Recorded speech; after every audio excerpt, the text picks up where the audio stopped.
चार निशानी मेरे भगवान शंकर ने तुमको दे दी प्राप्त करने की। चार शंकर भगवान से मिलने की चार निशानियां सामने आती हैं। जब आप शिव महापुराण की कथा सुनते रहते हो, शिव जी के मंदिर जाते, एक लोटा जल चढ़ाते, शंकर का भजन करते करते साल निकलते चले गए। साल। चार निशानी मेरे भगवान शंकर ने तुमको दे दी प्राप्त करने की। चार।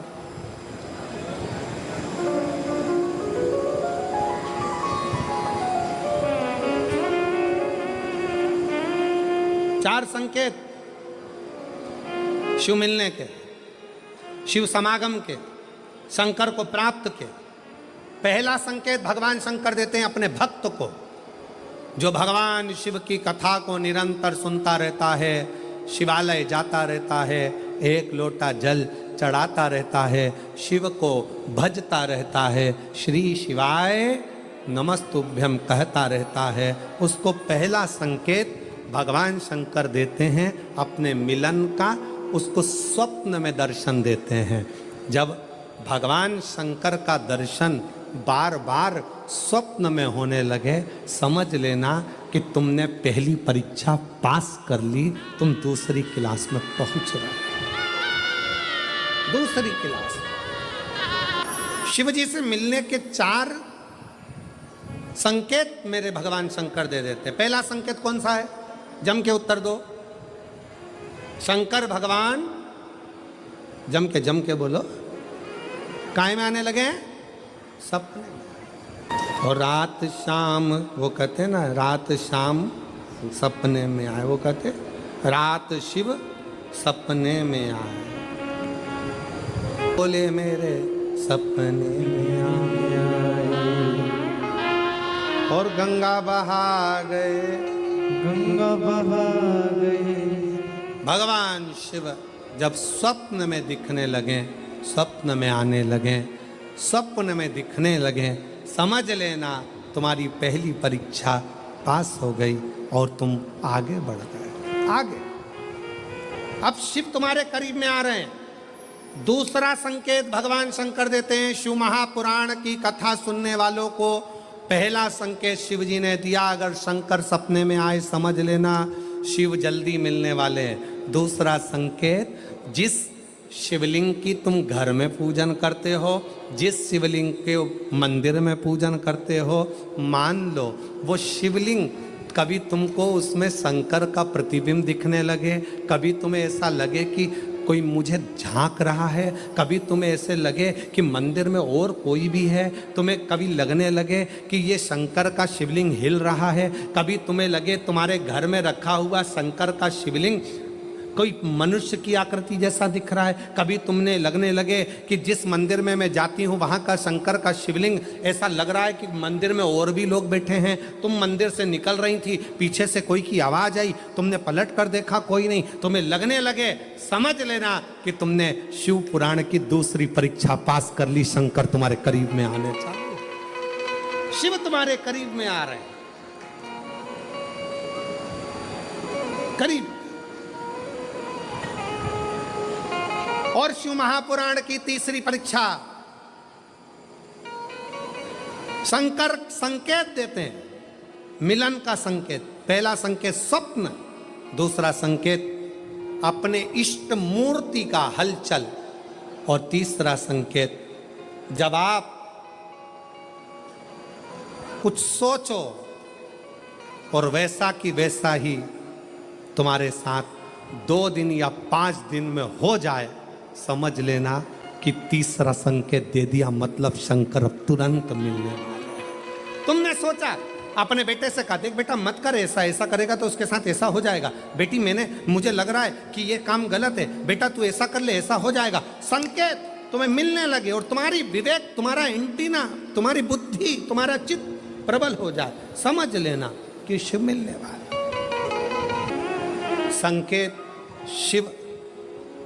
तीसरे नंबर का संकेत भगवान शंकर देते हैं, जब आप शंकर के मंदिर में जाकर बैठो या अपने पूजन के स्थल पर जाकर बैठो, और शंकर जी से आप बात कर रहे हो और उसका जवाब शिव देना प्रारंभ कर दें, संकेत में देना चालू कर दे, समझ लो शिव मिलने वाला। चौथा संकेत, अब चतुर्थ नंबर का संकेत, और ये संकेत नहीं, ये शिव का मिलना है। जब ये 3 परीक्षा पास हो जाती है तो चौथे नंबर की परीक्षा पास करने की जरूरत नहीं पड़ती है। दुनिया के लोग कहते हैं कि भगवान आते हैं 2-4 घंटे रुकते हैं, सब झूठ है। भगवान एक क्षण के लिए आता है और तुम्हारे सामने आकर तुम्हारे सामने से निकल कर चले जाता है और तुम्हें महसूस करा देता है कि मैं तेरे सामने आया था और निकल कर चले गया, तुम मुझे पहचान नहीं पाया। आता है, आए।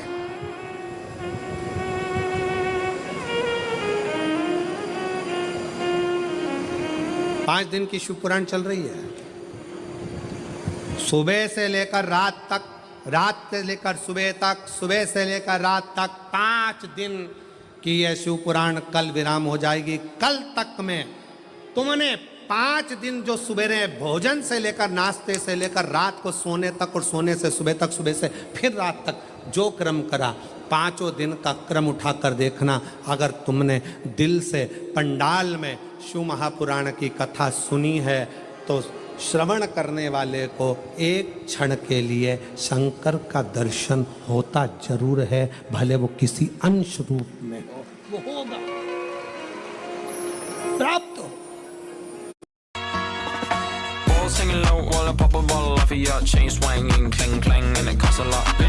भले वो किसी अंश रूप में हो, वो होगा,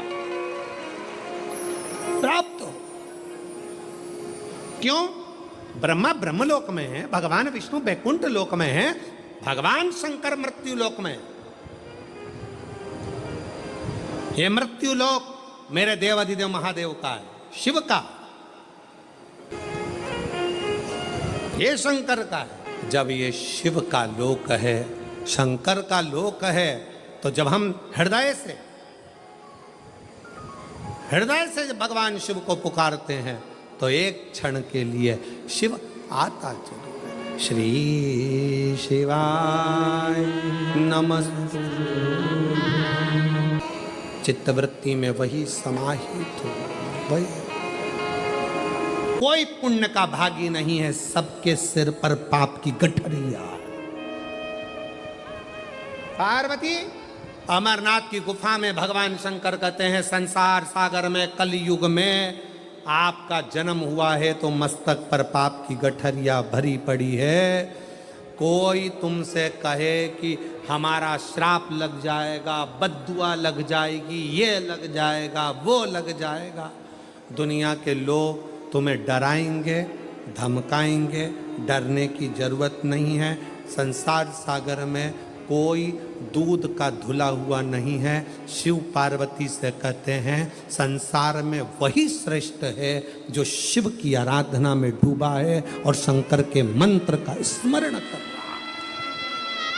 पाप सबके माथे पर है। 4 स्थान पर हर व्यक्ति से पाप होता है। पहला, झाड़ू लगाते समय छोटे जीव मर जाते हैं, पाप माथे चढ़ जाता है। दूसरा, वस्त्र धोते समय, नहाते समय छोटे छोटे जीव मर जाते हैं, उसका पाप माथे चढ़ जाता है। तीसरा, अग्नि जलाते समय, भोजन बनाते समय, लाइट जलाते समय छोटे छोटे पतंगे मर जाते हैं, उसका पाप माथे चढ़ जाता है। चौथा, अपने घर से चलकर जब हम कहीं जाते हैं, अपने पाँव के नीचे छोटे छोटे जीव मर जाते हैं, उसका पाप माथे चढ़ जाता है। 4 स्थान पर हर व्यक्ति से पाप होता है। प्रत्येक व्यक्ति के मस्तक पर पाप बंधा रहता है। पर सुन पार्वती, जो प्रतिदिन शिवालय में जाकर 1 लोटा जल शंकर को समर्पित करता है, वो धीरे धीरे पाप से मुक्त होकर मेरा अपना होते चले जाता है और वो संसार सागर से मुक्त हो जाता है।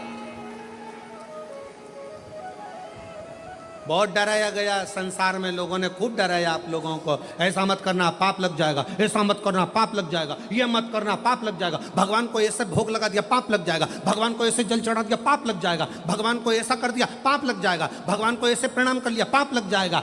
शिव महापुराण ने सब कुछ समाप्त कर दिया। शिव महापुराण ने तो एक ही बात कही कि बच्चा गंदे नाली में गिर जाए, बच्चा गंदे पानी में गिर जाए, बच्चा गंदे कीचड़ में गिर जाए, उसको कोई नहीं उठाएगा, कोई गले से नहीं लगाएगा। बच्चा कीचड़ में गिरा हुआ केवल एक माँ और एक बाप होते हैं जो कीचड़ में गिरे हुए बच्चे के कपड़े नहीं देखते हैं, उसको गले से लगा लेते हैं। उसी तरह संसार में कितना भी पाप हो जाए, शंकर के मंदिर जाना मत छोड़ना, क्योंकि वो बाप ऐसा है कि तुम कितने भी पापी हो तो भी गले से लगाकर तुम्हें तार देगा, तो भी तार देगा। तुमसे कहे पाप लगेगा, पाप लगेगा। शिव जी की भक्ति में, भजन में, स्मरण में उल्टा जपो, सुल्टा जपो, कैसे जपो, दिन में जपो, रात में जपो, शुद्ध में जपो, अशुद्ध में जपो, जैसे हो वैसे जपो। शंकर का नाम जपने वाले पर भगवान कृपा करता है। जो दिल से श्री शिवाय नमस्तुभ्यं बोलता है वो शंकर की औलाद, शिव का पुत्र कहलाता है। श्री शिवाय नमस्तुभ्यं बोलने वाले पर शंकर कितनी भी समाधि में लगे हो, श्री शिवाय नमस्तुभ्यं बोल